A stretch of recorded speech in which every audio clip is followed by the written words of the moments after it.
Hi world, it's 8:15 in the evening. It's the 8th of January 2015. It's been a pretty weird last 24 hours. I've had the chance, along with a few other astrologers, to go over in detail the horoscope of what happened in France yesterday morning at 11:30 a.m.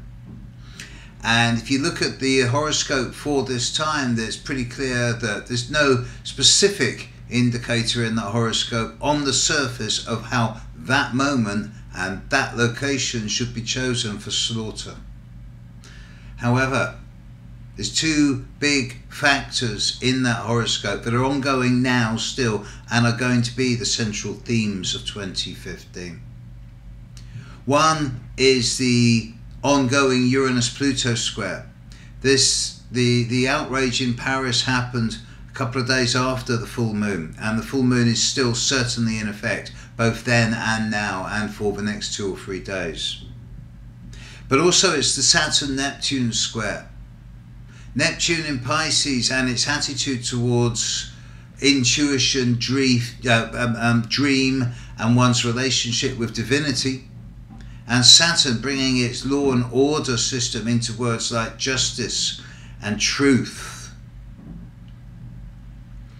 And with Mars now in the sky at the end of Aquarius, it's actually already squaring Saturn and conjuncting Neptune. But because it's still in Aquarius, it's not moved sign yet into Pisces, it's still 3 or 4 days till it does that.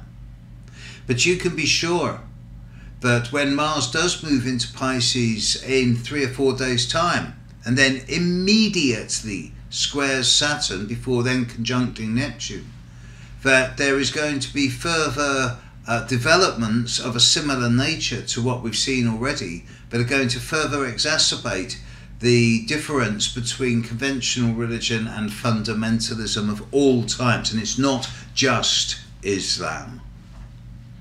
The root of all this,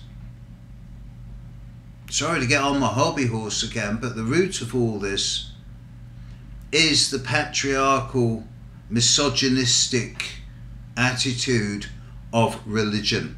I don't care if it's Islam, Catholicism, Protestantism, Sikhism or Hinduism. The denigration of the feminine, the rejection of the feminine, the covering of the feminine. Subhuman. That's not human behaviour. That's wrong.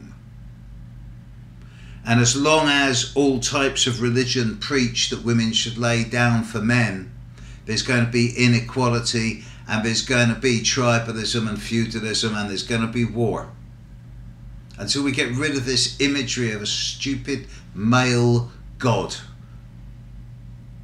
My God's got a bigger one than yours. Oh, I can't say that anymore, I'll get shot. I'm afraid that with Mars coming up to do what it's going to do, and with the succession of new and full moons over the coming few months, I was looking today at the Pisces new moon and the Virgo full moon that's happening between now and April. It's going to be pretty hectic, has to be said. But you know what? Over this year so far, in this last 8 days, I've done 27 now full readings of at least 40 minutes, if not an hour and a half, 2 hours for people. And already I'm seeing themes developing. I'm actually seeing Saturn so far as being a really good influence for individuals, but at the global level, Saturn's bringing balance, and he's going to bring retribution, he's going to bring justice. I think that a lot of people are beginning to sort of stand up and say, enough now, enough. We don't need this type.